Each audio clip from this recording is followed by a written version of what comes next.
오늘 말씀의 제목은 한 어린 소녀의 믿음입니다. 설교를 드리기 전에 지금 시국에 대한 이야기를 잠깐 몇 마디 드리고 가야 할 것 같습니다. 오늘은 우리 국민들의 화제가 하나로 모아지고 모든 국민이 너무나 놀란 하루였을 것입니다. 우리 국민들은 하루 종일 일이 손에 잡히지 않았을 것입니다. 또 너무 허탈했을 것입니다. 지난 밤에 대통령이 나와서 일방적으로 대한민국 비상계엄을 선포한 걸로 인해서 국회가 점검이 되고 군인들에 의해서 또 이렇게 점검이 되고 또 군인들에 의해서 그런 어려운 상황들을 우리 눈으로 직접 보면서 어쩌다가 이 나라가 이렇게 되었는가 하는 그런 모습을 보면서 참 너무나 허탈했을 것입니다.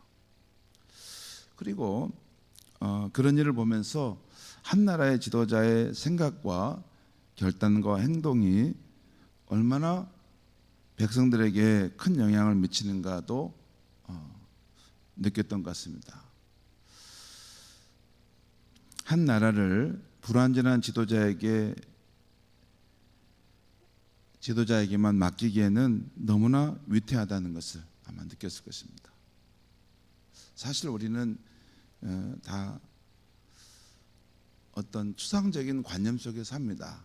그러니까 어떤 그 대통령 또 어느 한 지도자 또 회장 그러면 그 사람들이 어떤 특별한 아우라가 있고 뭐 특별한 존재인 것처럼 여기는데 사실 연약한 피조물에 불과한 것입니다. 불완전한 지도자에게 한 나라를 맡기고 한 공동체를 맡기고 한 큰 기관을 맡긴다는 것 참 어렵구나. 그리고 이것을 국민들이 함께 도와줘야만이 그것을 해갈 수 있다는 것. 여러분, 우리가 지도자의 잘못을 탓하기는 쉬운데 지도자가 그렇게 된 것은 혼자만 그렇게 된 건 아닙니다. 진짜입니다. 그 주변 환경이 또 그렇게 되도록 그냥 방치한 것도 있습니다. 이번에 대통령이 이런 것들을 행동했던 것을 보면 이분이 평소에 어떻게 주변 사람들과 함께 했는가를 알 수 있어요. 보면서 너무 독단적으로 일을 항상 풀어가셨구나 그런 생각이 들고 또 그런 태도를 가지니 아무도 참모들 가운데 바른 말을 못하는 것입니다. 그것이 불완전한 지도자의 모습, 인간의 모습인데 여러분 우리는 뭐 한 사람의 대통령 뭐 높은 경제에 있다고 해서 그 사람을 이렇게 너무 우상시해도 안 되고 그 사람도 한 연약한 인간이라는 것을 알고 정말 대통령을 보좌한 사람들이 그 대통령 때문에가 아니라 우리 국민들을 생각할 때 이 대통령이 잘해야 되기 때문에 그를 보좌하는 것 그렇게 참 그런 마음도 나라를 사랑하는 마음이겠다 하는 생각이 들어요. 아무튼 이런 순간에 자기 목숨이 날아가더라도 끝까지 그걸 막았으면 그런 인물들이 있었으면 얼마나 좋았을까 하는 생각도 해봤습니다. 세 번째는 우리 국민은 모두 서로 연대되어 있다는 생각을 했습니다. 각 국민의 정치적 태도나 입장은 달라도 모두가 이 나라가 잘 되기를 바라고 걱정이 없기를 바라는 그런 면에서는 서로 연대하고 있다는 것입니다. 여도 야도 모든 사람들도 자기 입장을 주장하는 면이 있지만 그렇다고 이 나라가 이렇게 혼돈하고 이렇게 걱정스러울 정도로 이런 상황이 되는 것은 원치 않고 이 나라가 잘 되기를 바란다는 것을 느낄 수 있었습니다. 저는 이번 일을 보면서 우리 선조들이 이 나라를 어떻게 지키고 우리에게 물려줬는데 우리 시대의 어른들이 잘못으로 이 나라를 혼돈의 나라로 갈등과 분열의 나라로 만들어 버리는데 그 나라를 우리 후손에게 물려준다는 것입니다. 지금 이 시대를 살아가는 이 시대의 어른들이 나는 책임이 크다고 생각합니다. 갈등과 분열을 조정하고 또 통합을 반대하는 그런 사람들, 그리고 자기 주장만을 너무 이렇게 일방적으로 주장해서 상대방을 전혀 인정하지 않고 제거하려고 하는 그런 사람들이 참 이 자유민주주의를 해치는 사람들이구나. 여러분, 사람은 절대 완전하지 않습니다. 진짜로 한 부분에 타고날지 몰라도 또 다른 면에서는 다른 면을 보지 못합니다. 여러분, 항상 인간은 이쪽을 보고 있으면 이쪽을 못 보는 것이고 이쪽을 보면 이쪽을 못 보는 것입니다. 그것이 인간의 한계입니다. 그런데 꼭 보면 이제 진영 갈등을 초래하는 경우 보면 자기 입장만 너무 강하게 주장한다는 거예요. 그렇지 않습니다. 그 진영의 입장에 장점도 있지만 단점도 있고 한계도 있는 것입니다. 그러면 다른 진영의 그런 주장을 함께 이걸 조화롭게 들어야지 건강한 사회를 만들어가는 것입니다. 우리 인간이 완전한 존재라면 그럴 필요가 없어요. 그런데 절대 인간은 불완전한 존재를 벗어날 수 없습니다. 벗어날 수 없어요. 그것이 피조물의 한계입니다. 그러면 항상 서로를 이렇게 대할 때 그렇게 열린 마음으로 대하고 또 내가 어떤 것을 주장할지라도 여기에도 흠이 있고 약점이 있다는 것을 인정하는 태도가 중요하죠. 서로가 그렇게 흠과 약점을 인정하면서 대화를 하면 함께 공존해가는 세상, 또 내 약점을 저쪽에서 보완해주고 저쪽의 약점을 이쪽에서 보완해주는 그런 참으로 진짜 그게 민주적인 세상 아닙니까? 자유로운 세상. 자, 이번에 그런 일을 보면서 가장 지금 아팠던 것은, 안타까운 것은 우리 선조들이 이 나라를 어떻게 생명을 바쳐 우리에게 물려주었는데 우리 시대의 어른들이 이것을 깨트려 버리고 이걸 후손들에게 물려줘야 되는가. 그래서는 안 되겠다라는 생각이 들었습니다. 저도 그 책임의 한 부분을 분명히 맡고 있습니다. 목사로서 성도님들을 잘 교육해야 되는데 공적 기관으로서의 그 교회의 모습을 이렇게 성도들이 잘 간직하고 살면서 세상 속에서 이런 갈등과 분쟁을 치유하는 그런 인물이 되도록 해야 되는데 그렇게 하지 못한 이런 지도자 한 책임도 저에게 있는 거라는 생각을 해봤습니다. 성경을 보면 이 세계는 이런 자연의 인과 법칙에 따라 사건들이 일어나는 그 닫혀진 세계임을 말합니다.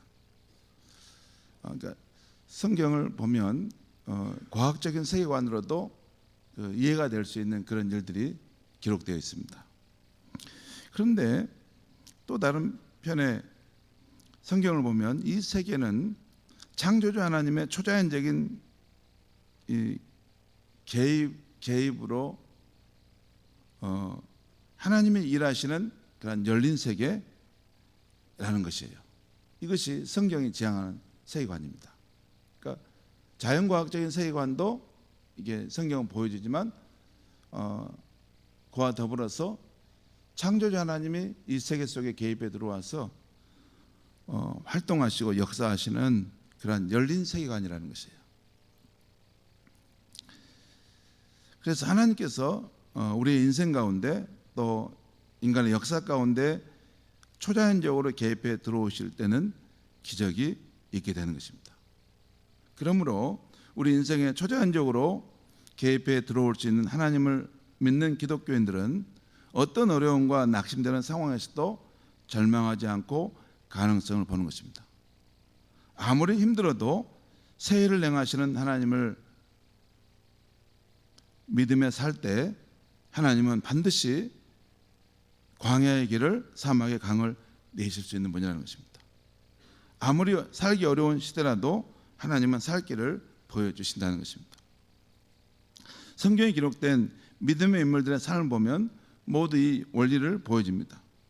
인간적으로는 살 길이 전혀 보이지 않고 이제 죽을 수밖에 없는 상황인데 하나님께서 자기 백성의 삶 속에서 개입하셔서 구원의 역사를 행하신다는 것입니다. 그리고 하나님께서 그 구원의 일을 행하시는 방법을 보면 명확하게 드러나게 하시기도 하지만 본인도 알지 못하는 중에 은밀하게 이루어지기도 합니다.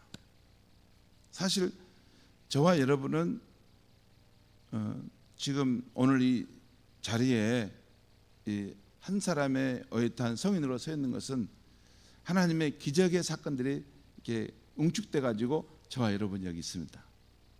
그렇지 않습니까? 그렇습니다.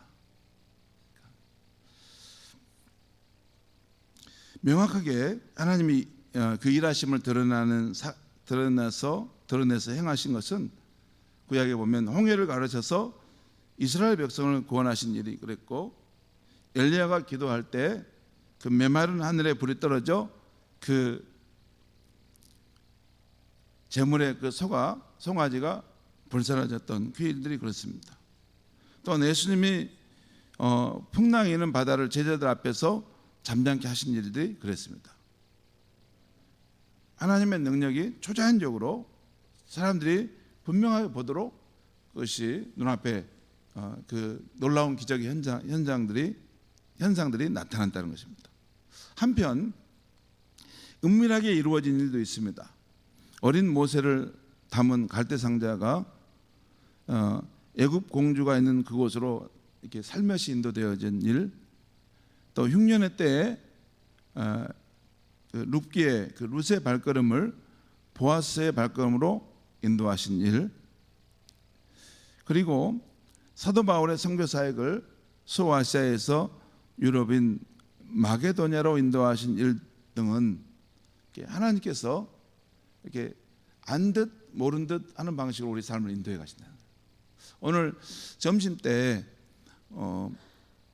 이만중 선교사님 부부를 만나서 식사 대접을 했습니다. 그분은 인도에서 한 10년 정도 인도 선교사로서 사역을 했고, 왜냐하면 저하고 같이 선교 훈련 받고 파송을 받았어요. 저는 중국으로 갔고 그 선교사님 인도로 갔어요. 그리고 인도에서 코로나가 막혀가지고 한국으로 나와 있었는데 그 즈음에 다시 아프리카 콩고로 선교사로서의 부름의 사건이 있어가지고 그쪽으로 가게 된 것입니다. 그런데 그분과 이제 차를 마시면서 이야기하는데 자기들은 인도로 가고 싶었다는 거예요. 왜냐하면 코로나 때문에 잠깐 나왔지만 코로나가 인도에도 아주 강하게 이 코로나 퍼졌죠. 그래서 막 전체를 봉쇄하고 그랬지 않습니까? 굉장히 인도도 어려울 때가 있었어요. 그때 외국인들은 전부 다 밖으로 빠져나왔는데 그 기간이 굉장히 오래됐답니다.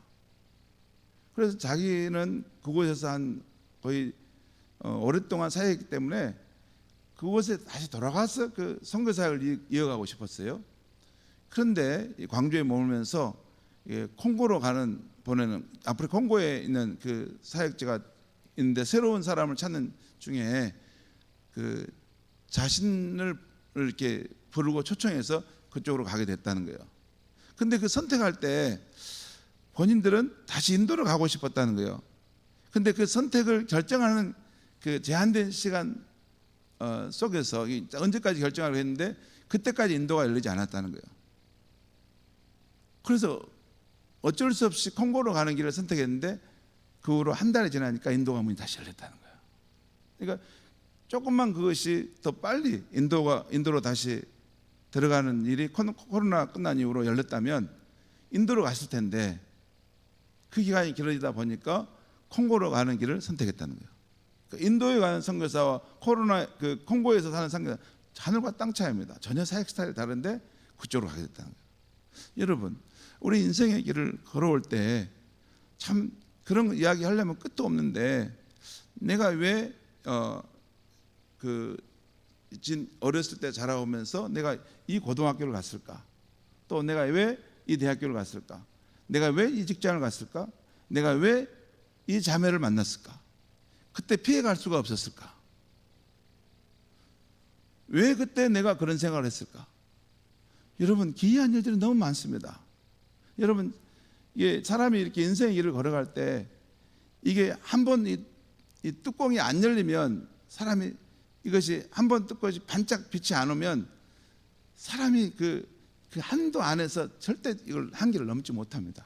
근데 하나님께서 어느 순간에 이게 사람의 뚜껑을 한번 빛을 한번 탁 비춰주시면, 아, 내가 이런 삶을 살고 있구나. 그리고 또 다른 새로운 세상의 길이 보이고, 아, 내가 희미하지만 저 길을 가봐야 되겠다. 그렇게 해서 인생의 길이 달라집니다. 다 그렇습니다. 솔직히 물어보면, 왜 당신 그렇게 그 길을 갔어요? 물어보면 다 그래요.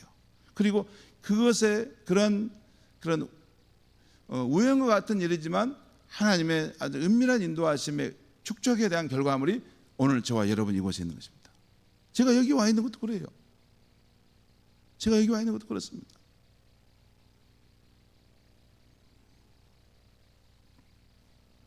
여러분, 제가 그 말씀 한번 드린 적이 있었죠. 그 여수에서 그 엑스포가 있었지 않습니까? 크게 엑스포가 있을 때, 그때 제가 그 여수 엑스포를 한번 내려오게 됐어요. 거기서 이제 엑스포를 가족끼리 다 마치고 돌아가면서 저 광양에 구도심 쪽에서 밥을 먹고 쭉 보는데, 아, 여기도 사람이 살구나. 아, 여기에 사는 사람들은 어떤 생각을 하고 살까 하고 제가 돌아갔습니다. 그런데 그해 제가 연말에 이쪽으로 내려왔지 않습니까? 한 번도 생각해 본 적이 없어요. 여기에 와서 내가 사역을 할까 생각하지 않았는데 그렇게 된 거예요.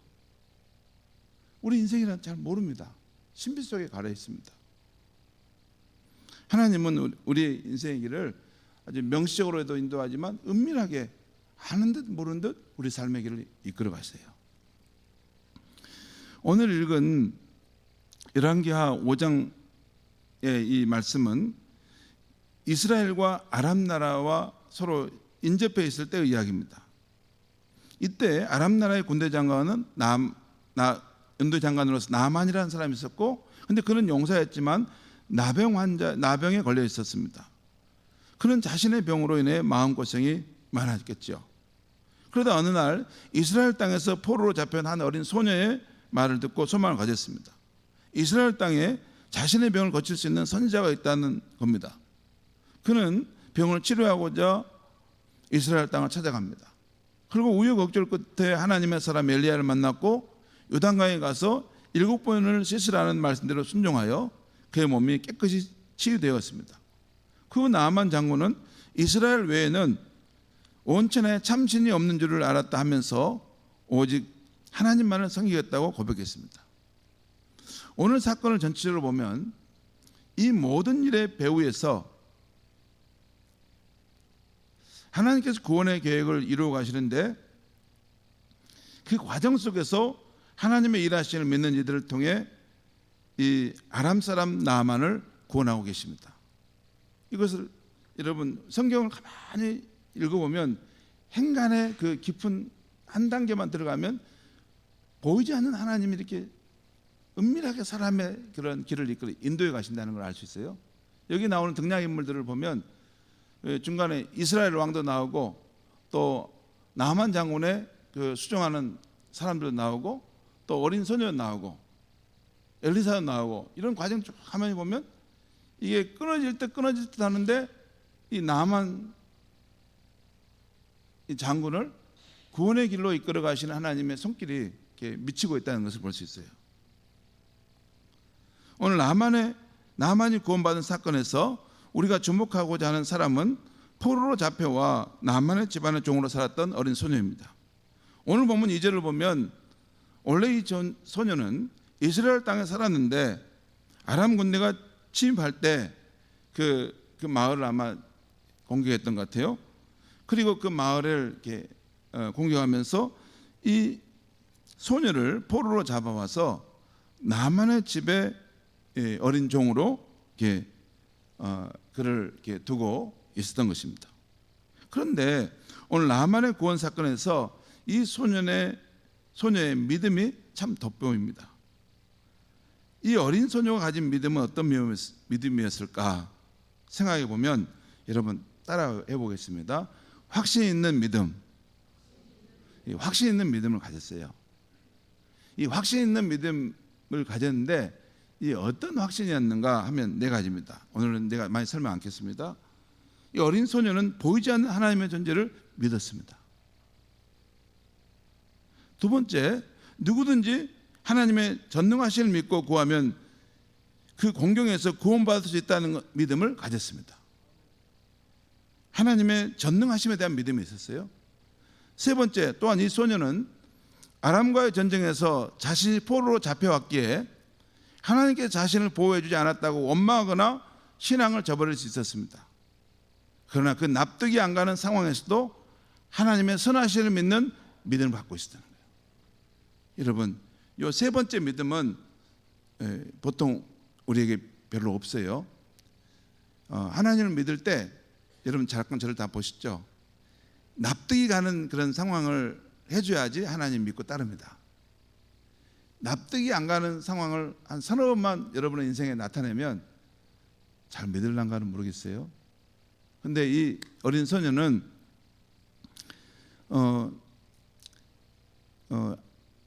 아람의 군대가 자기 마을을 습격해서 자신을 포로로 잡혀왔는데, 그 지금 포로 생활을 하면서 그 집에 종으로 살고 있지 않습니까? 그러니까 그 어린 소녀의 입장에서는 왜 하나님께서는 자신을 보호해 주지 않았는가 원망할 수도 있었어요. 이 본문의 안에 가만히 들어가면 그런 의미가 담겨 있어요. 그런데 그 납득이 안 가는 상황에서도 하나님은 선하신 분이다라는 믿음을 갖고 있다는 거예요. 또한 네 번째, 이 소녀는 이 세상 모든 사건의 배후에는 천지의 주가 되신 하나님께서 구원의 계획을 갖고 일하시는데 하나님의 일하심에 대한 믿음이 있었다는 거예요. 여러분, 하나님의 우리 삶 속에 일하신다는 것에 대한 믿음이 있습니까? 여러분, 다시 한번 묻겠습니다. 하나님께서 우리 삶 속에, 내 삶 속에 일한다는 믿음이 있습니까? 예. 우리 자녀의 삶 속에 일하신다는 믿음이 있습니까? 예. 굉장히 중요한 이 기독교 신앙의 아주 본류에 해당하는 거예요. 그 믿음이 있어야지 하나님을 의지할 수 있는 거죠. 여러분, 나이가 들면 이제 나는 이 정도 나이가 되기까지 뭐 내 삶에 별로 내가 꿈꾸는 것 뭐 별로 이루어진 것이 없으니까 보니까 하나님이 별로 우리 인생에 일하는 것이 없는가, 그러신 분이 계실까 봐 제가 한 말씀 첨언하는데, 여러분에게 그 하나님의 일하심이 그 과정 속에 있지 완성은 여러분 자녀에게 있을 수도 있습니다. 여러분, 그 말씀 이해가세요? 우리는 내가 항상 중심이고 주인공이 되려고 하는데 그렇지 않아요. 나는 오히려 들러리고 우리 자녀를 세우기 위해서 내가 그 삶의 여정 속에 믿음의 어머니로서, 아버지로서 그 아이를 기르고 있을 수도 있습니다. 그러니까 내 삶에 그런 일이 없었다고 해서 낙망하지 마시고, 우리 자녀들 가운데 요셉과 같은 인물이, 에스더와 같은 인물이 나지 말란 법은 없죠. 진짜입니다. 여러분, 그 믿음 갖고 하나님의 일하심이 있는데, 분명히 내 생명을 이 땅에 보내셨을 때는 그냥 아무렇게나 살도록 한 것이 아닌데 나를 통해서 하실 아름다운 일이 있을 텐데, 여러분, 우리가 어쩌면 모세의 어머니가 될 수 있고, 우리가 어쩌면 사무엘의 어머니 한나가 될 수 있고, 진짜 우리가 하나님의 사람의 그런 요셉과 같은 인물을 세우는데 우리가 그 전에 준비되는 그런 믿음의 부모들이 수도 있다는 것입니다. 우리의 삶 속에 하나님의 일하심을 반드시 믿으시기 바랍니다. 그 최종 결과가 어떻게 되었냐면, 놀랍게도 소망이 없던 나만 장군이 하나님께 나와 고침을 받고 온 세상에 하나님만이 참 신임을 알게 되었어요. 그런데 이것은 여러분 사실 이게 지금 밖에 드러난 작은 것이지만 나만 장군이 아람 나라에서 진짜 큰 용사였고 왕 다음 가는 그런 권세 있는 자였기 때문에 나만 장군 한 사람이 그런 하나님을 경외하는 믿음을 가짐으로써 그 안에 아마 그 후손들 가운데 진짜 훌륭한 믿음의 인물들이 일어나게 되었을 줄 믿습니다.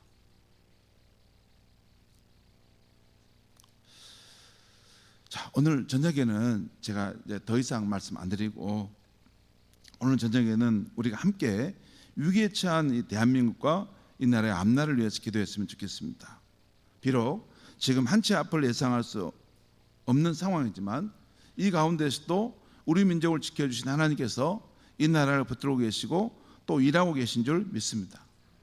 그래서 먼저 대통령을 위해서 기도하시는데 대통령의 생각에 바른 생각을 깨닫게 해달라고 기도했으면 좋겠어요. 자신의 결정이 어떤 결과를 가져왔는지 정말 깨닫고 역사와 국민 앞에 올바른 결정을 할 수 있도록 그 마음을 달라고 기도하면 좋겠어요. 그리고 또 이 위기의 시대에 정부와 각 공공기관의 장들이 흔들리지 않도록 굳건한 마음을 주시고 국민이 걱정하지 않게 이 난국을 잘 헤쳐가도록 지혜와 협력의 마음을 주셔서라고 기도했으면 좋겠습니다.